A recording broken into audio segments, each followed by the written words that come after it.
Coming up on today's edition of Locked On Eagles, Wentz Wednesday returns for the first time in 2 years. It's Jalen Hurts against Carson Wentz this Sunday. Eagles Commanders. We take a first look at the matchup coming up next right here on Locked On Eagles.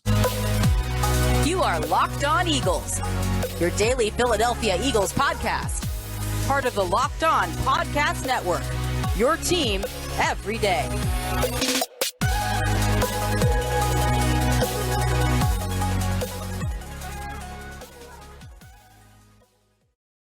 We thank you so much for making Locked On Eagles your first listen each and every day. Today's episode of LOE is brought to you by LinkedIn Jobs. They help you find the candidates you want to talk to faster. Post your job for free at linkedin.com/LockedOnNFL. I'm Louis DiBiase. You can find Locked On Eagles Monday through Friday on all podcast platforms, on YouTube as well. And make sure you hit us up on Twitter, Talking Birds, all throughout the week at Locked On Birds, at DiBiase LOE. And at GC24_football. Man, what a week to be an Eagles fan. Not only because they dominated the Minnesota Vikings on Monday night, they're 2-0 for the first time since 2016. We saw in the Locked On NFL Power Rankings, the Eagles are now 4th overall in the entire NFL, only 2nd in the NFC behind the Tampa Bay Buccaneers. The Bills and Chiefs are up there too. They're the talk of the town. Jalen Hurts looks like the franchise quarterback. Some, including me, doubted that he could become. He looks great through the first 2 weeks. But not only all of that, but you head into this Sunday with a blockbuster game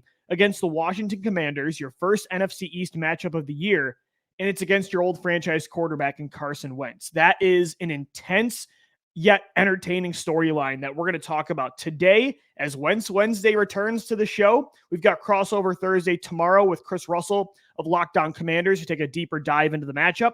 We have Friday's show as well. It's a big game against a Commanders team that also was 1-1. They lost against the Lions on Sunday, but this is a team that showed they can score a lot of points with Carson Wentz, Terry McLaurin, Jahan Dotson, and Curtis Samuel. The Eagles got their work cut out for them. They're going to have to score points, I think, on Sunday on the road in D.C. to get that win. And so, of course, Hurts-Wentz is the storyline of the week, right? And you're seeing so many different articles, and it's all the talk on sports talk radio right now. Of course, Carson Wentz was the Eagles franchise quarterback for 5 years. He was a key reason you won your first ever Super Bowl. You invested more in Carson than any player in franchise history when it comes to the number of draft picks that you built around him and to go get him and the money you spent on free agents to build around him with and the historic contract extension. Of course, the dramatic way it ended, of course, it's going to be the talk of the town. And especially with the way Jalen Hurts is looking right now, it's going to be a huge topic of conversation. One thing, though, that I don't want to do, and I think a lot of people are already doing this, and they tend to do this at times when you're giving credit to Howie Roseman. Just when people give credit to anybody right now, sometimes they look back on the history of that, situation, right? And they almost kind of rewrite history with hindsight.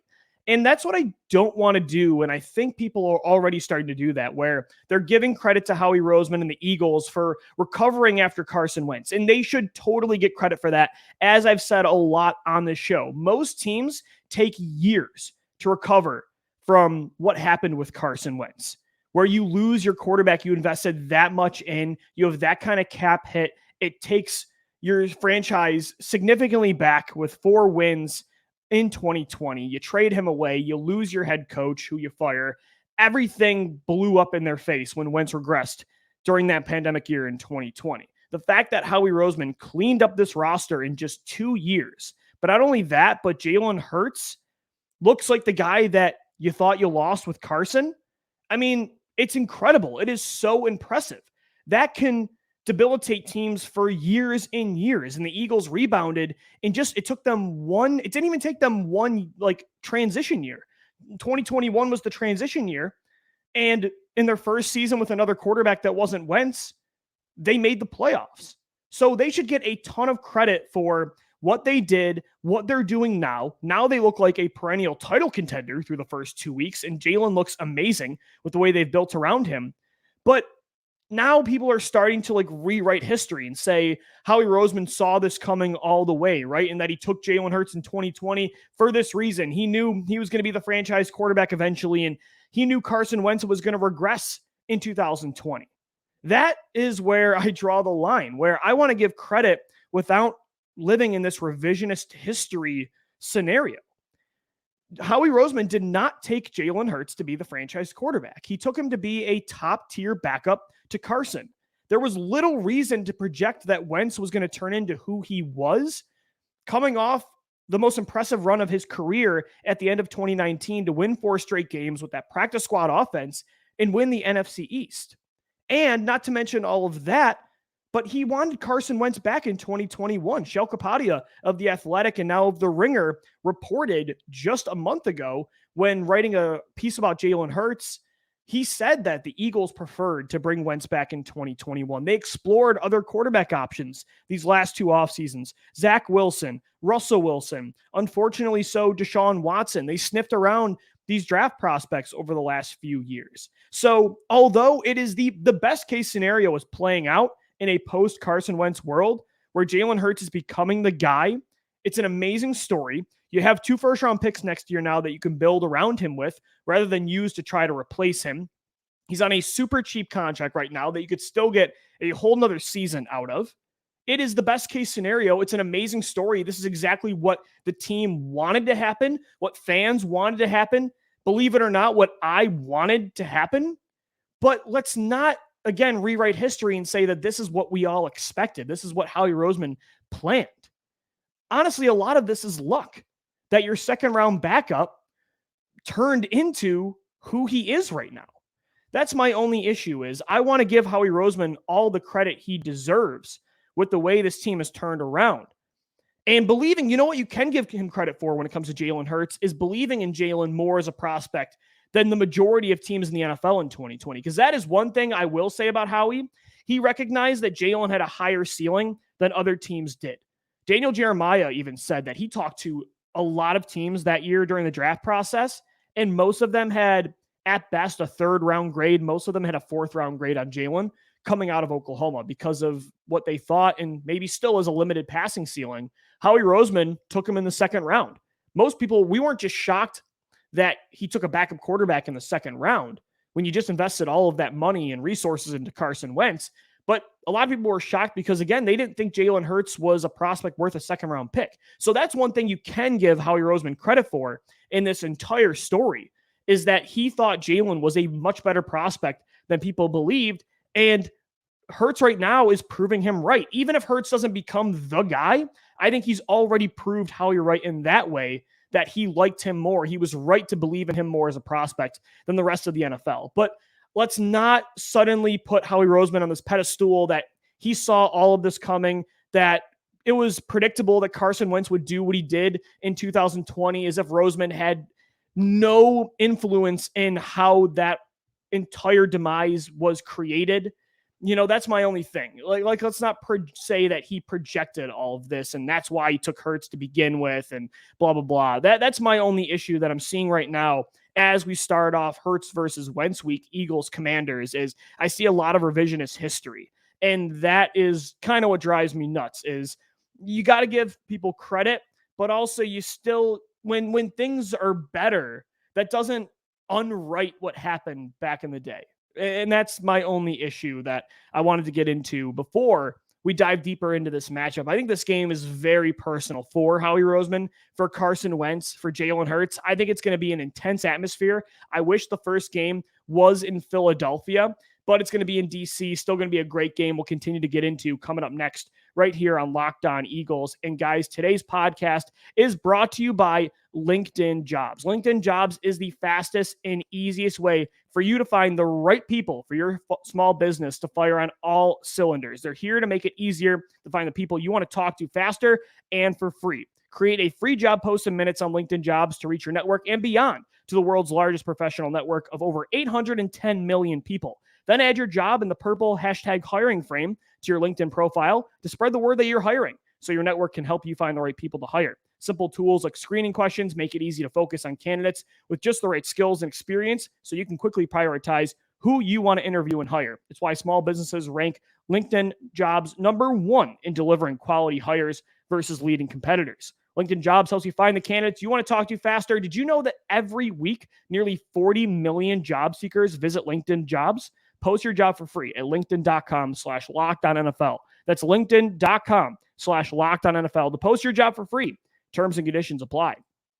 All right, Eagles fans, welcome back into this Wednesday edition of Locked On Eagles. It's Wentz Wednesday as we get ready for Eagles Commanders on Sunday. Jalen Hurts versus Carson Wentz, the 2-0 Eagles against the 1-1 Commanders. And I think this game is going to be very personal. And it's not just for Carson Wentz, but I think it's justified that Jalen Hurts has those same feelings. And I think Howie Roseman as well. This feels like, there are a lot of games in Eagles history and just in general, these kind of games where a former player that's now on a divisional rival that had such a prominent place in the other team's history, right? Like when Brett Favre went to Minnesota, then played the Green Bay Packers, those kind of revenge games, if you will. Those, of course, always get a ton of attention. They're always intense. But then, when you look at Eagles history, a lot of these kind of games, right? When Donvoan McNabb came back in 2010, when he was with Washington, when LeSean McCoy came back when he was in Buffalo, Brian Dawkins, 2009, when he came back with the Denver Broncos. A lot of those games meant a lot because, again, those are some of the greatest players in franchise history that were now on other teams coming back to play the Eagles. And I'm sure they were motivated to take down their former team. Everybody always is, especially when you're traded like McNabb or McCoy was, or Dawkins, the Eagles didn't think still had it in them, and they didn't want to pay him any more money. Those, of course, bring a lot more intensity to these matchups, and some of them are already division rivals. But this game against Carson Wentz feels more personal. This one feels more intense. An intensity similar to what we saw back in 2014 when DeSean Jackson was on Washington. Remember, Chip Kelly cut D-Jax after a career year where he had over 1,300 yards, made the Pro Bowl, best year of his career. Then that smear campaign story came out about DeSean Jackson pretty much being in a gang, and Jackson gets cut. We knew him and Chip Kelly did not get along.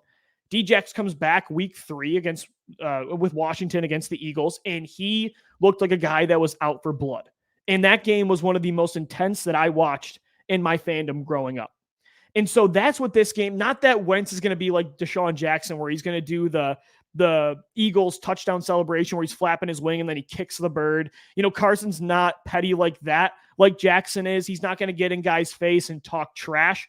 Jackson did that a lot in that game. Remember the first catch he made, he got into it with Malcolm Jenkins and Nate Allen. It was intense. That's who D-Jax is. Wentz isn't that guy, but deep inside, he's going to be feeling the same way Jackson did. He wants to stick it to the Eagles to show that he is that guy, that they messed up the way they handled things from, pretty much his entire career in 2018 up until 2020. I think he has that kind of revenge in him. I think he wants to prove the Eagles wrong, that who he was in 2020 is not who he was in his career or who he is going to be. I think for Carson, he's very justified in feeling that way. I think he felt kind of betrayed in 2020. He dealt with a lot of pressure, a lot of distractions, anonymous sources, injuries, bad draft picks. There was a lot that happened with him in Philadelphia, a lot of drama, and I think he definitely wants to prove the Eagles wrong. And I think, Howie Roseman, too, he probably feels the same way. I think he thinks that he invested and he did everything he could for Carson. He invested 15 top 4 picks when it comes to the first 4 rounds of the draft in players to surround him with, offensive linemen and weapons, and made trades and brought in a ton of free agents, gave him a massive contract. And because he drafted Jalen Hurts and, something that, of course, he got benched in 2020, Carson, that Carson wanted out instantly. I think Roseman, maybe has a right to it when Wentz was never available for the playoffs. That's Howie's perspective, why he'll probably want to stick it to Wentz too. And then for Jalen Hurts, he'll never say it. He'll say this is like any other game, and he's going to approach each game with that kind of mindset. But we know deep down, Jalen also wants to prove that he can be the guy that Wentz was, and that the Eagles, a lot of fans thought they were losing when Wentz was traded. A lot of people recognize the Hurts pick as probably the final straw that broke the camel's back for Carson. And so a lot of people, view Jalen in that kind of way. Not a lot of people now, for sure. Many will disagree with me listening to the show today, but at the time, there were not a lot of happy people when Hurts got drafted. And he's looking like the guy that we thought Carson was going to be for the next 10 years, who we thought he'd be right now in this kind of scenario. But he's going to want to beat Wentz. There's no way he wants to get showed up by the former guy. I think for all three of those guys, Carson Wentz, Howie Roseman, Jalen Hurts, this game is a little more personal. I think it's way more personal, to be honest. And I wish this game was the Monday night game in Philadelphia. The fact that the NFL did not have that game, it should have been week 1. The fact that it's not right here in week 3 does stink, because I'd love to be talking about, will fans boo Wentz, or they're going to play a tribute video for him? It's going to be really intense. Again, I think it's going to be more like, the D-Jacks game in 2014. And all three of those guys have justified reasons to feel more intense about this one, but I'm not sure why fans want this whole revenge angle. I don't know why fans would want to get back at Carson Wentz. I get the whole messy breakup with the ex and she moves next door, basically, kind of thing. Somebody told me on Twitter that analogy, which I thought was spot on, but I don't agree with a lot of the takes I'm getting right now, which is Wentz bailed the minute it got tough. That take I really don't agree with. Yes, the first time he got benched ever, and it's the first time ever that they were under 500 with Wentz on the season in his career, until it was going back before since his rookie year in 2016. But I don't agree that the minute things got tough for Carson, he bailed. It was really hard from 2018, 2019, and 2020 for Wentz, and he got benched. He was still out there playing when the entire team was looking awful in 2020. And what he dealt with his own injuries, the injuries of the team, overcoming the lack of weapons, the anonymous sources, the pressure after Nick Foles, already, playing in Philadelphia as a quarterback is pressure enough. He didn't demand a trade in 2018. He didn't demand a trade in 2019 when Nick Foles brought them on another run in back-to-back years. He finally, it caved in on him when he was benched, when they had another quarterback waiting in the wings, and it was just a horrible situation. I don't know what fans expected. I wouldn't have wanted to deal with that either if I could go to Indianapolis and play with my old coach. So I get why Wentz, Hurts, and Howie, it's important to them. And I understand why fans are going to feel, more excited about this matchup, but I don't know why they would want to almost stick it to Wentz in a way by beating him. You don't want to lose to your former guy and have him show up your quarterback now, but why fans would want to almost get revenge on Carson, that angle, I'm not quite sure I really understand. When it comes to the actual game, X's and O's of how to stop Carson, I want to get into that coming up next right here on Locked On Eagles, because it's going to be a super interesting matchup between this Eagles defense and Washington's offense. But first, guys, a shout out to one of our sponsors of the day, and it's BetOnline, the official sportsbook of the Locked On Podcast Network. I cannot wait to bet on this game. Eagles, Commanders. Are you going to go Commanders money line, Eagles money line? Who's going to win this battle between Hurts and Wentz? You can find all of your pro and college football betting needs at betonline.net. It's the continued source for your sporting wagering information, including live betting, esports, and scores. You can't just bet on the NFL and college. You can also bet on the MLB, MMA, boxing, and golf. Head to the website today or use your mobile device to learn more about the trends in action, and hopefully we'll do better by you guys on LOE3 these next few weeks. So we got a couple bets right. Miles Sanders, the over on receptions. I did not get the over on 49.5 points combined between the Eagles and Vikings, but Geno did hit on Jalen Hurts completions, so we're getting there. We're getting there for you. You can head over to BetOnline to make all of those bets and more, because BetOnline is where the game starts. All right, Eagles fans, we are wrapping up this Wednesday edition of Locked On Eagles, and it's Wentz Wednesday. We are diving into this matchup between the Eagles and Commanders. The Commanders are 1-1. The Eagles are 2-0. It's a big matchup for the NFC East, and it feels like the football gods wanted it this way, right? Not that anybody should be rooting for injuries, but the Dak Prescott injury really made this Eagles-Commanders for the division, unless, the Cowboys are 1-1. If Cooper Rush can keep them afloat, I think that Dallas might be in it, later on in the season. But right now, it looks like it's Eagles-Commanders. I know the Giants are 2-0, but I don't buy that that's going to be sustainable. I think they beat two really bad teams in the Titans and Panthers the first 2 weeks. Daniel Jones hasn't looked great. I think Brian Dable's a really good coach for New York.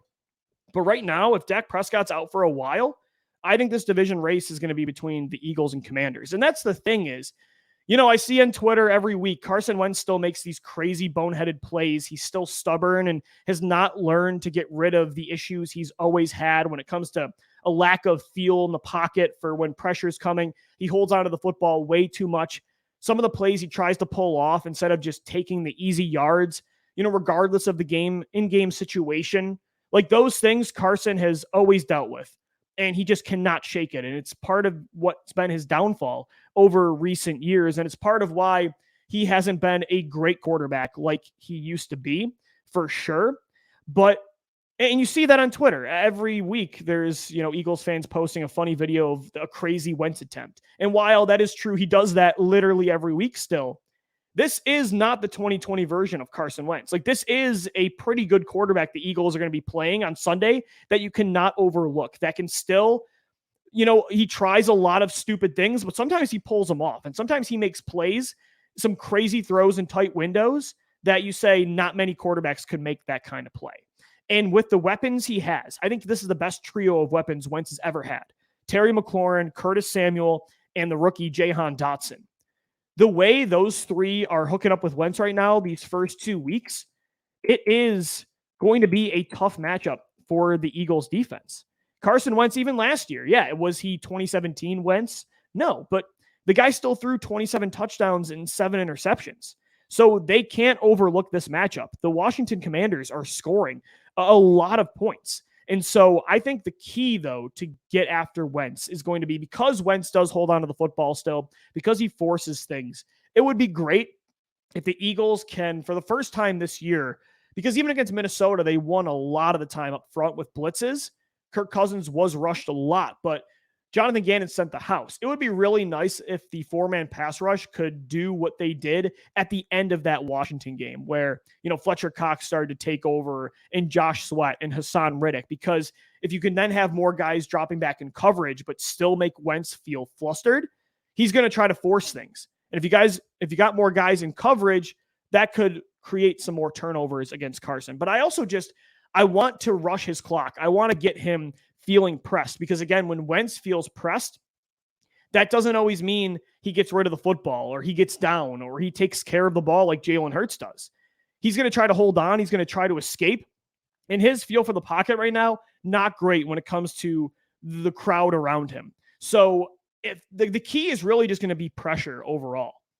And then it's going to be, again, can this trio of Eagles corners that might be the best in the league right now, they looked like it on Monday night, can they win their matchups one-on-one against that trio of Commanders receivers? Because, again, they're really good. Terry McLaurin, Curtis Samuel, Jahan Dotson, they're all balling so far this year. Listen to these numbers from the Commanders from Wentz on offense. Wentz is the only player this year with 10 plays of 20-plus yards through week 2. Wentz is second in the NFL in passing yards with 650. He's tied for first in touchdown passes with 7, and he's also 8th in passer rating at a 100.3 passer rating. So, yes, Wentz still makes a ton of stupid plays. There's a lot of opportunities for the Eagles to capitalize on that with turnovers this week. But he is still a pretty explosive, aggressive quarterback with a lot of weapons. And so it's going to be a really tough test. It's going to be a fun one. That Eagles trio of corners versus those trio of Commanders receivers, that might be the matchup to watch in this game. It's going to be super exciting. And we'll dive more into what Jalen Hurts needs to do against Washington's defense tomorrow, crossover Thursday with Chris Russell of Locked On Commanders. But this game is going to be intense. The storylines off the field, on the field, they're going to be awesome. Can't wait to watch it. We've got 2 more shows for you coming up on this matchup on Locked On Eagles. So make sure you subscribe to the podcast wherever you get the show, free and available on YouTube as well. And hit us up on Twitter at Locked On Birds and at DiBiase LOE. We thank you so much for making Locked On Eagles your first listen today and every day. Make sure your second listen is the Peacock and Williamson NFL show. Brian Peacock and former NFL scout Matt Williamson give you the expert NFL analysis in less than 30 minutes. It's free and available wherever you get your podcasts. As always, thank you for downloading. Thank you for watching and listening. Locked On Eagles, and let's go Birds.